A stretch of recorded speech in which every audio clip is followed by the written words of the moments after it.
আবারও মাঠে নামছে ব্রাজিল।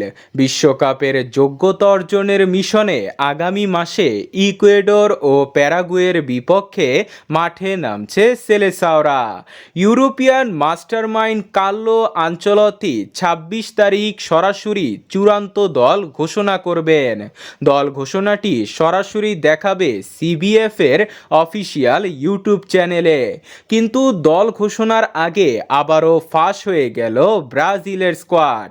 অনেক খেলোয়াড়দের নাম ইতিমধ্যেই জানা গেছে। প্রায় ২ বছর পর আনচেলত্তির ডাকে ব্রাজিল জাতীয় দলে ফিরছেন নেইমার জুনিয়র। বিষয়টি খুব জোর দিয়ে বলছে ব্রাজিলের বিভিন্ন গণমাধ্যম। পাশাপাশি আনচেলত্তি ফিরাচ্ছেন নিজের পুরানো শিষ্য ক্যাসেমিরোকে।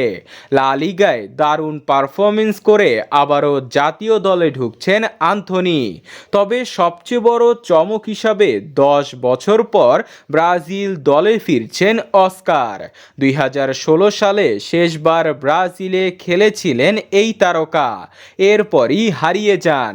কিন্তু আবারও নিজেকে প্রমাণ করে জাতীয় দলে ঢুকছেন। এসব তারকার পাশাপাশি ব্রাজিল পাচ্ছে একজন পেনাল্টি স্পেশালিস্ট গোলকিপার।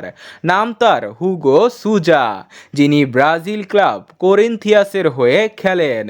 আনচেলত্তি চায় ২৬ বিশ্বকাপকে সামনে রেখে তরুণ ও অভিজ্ঞতার সংমিশ্রণে শক্তিশালী দল সাজাতে, কারণ ব্রাজিলের টার্গেট ২০২৬ বিশ্বকাপ।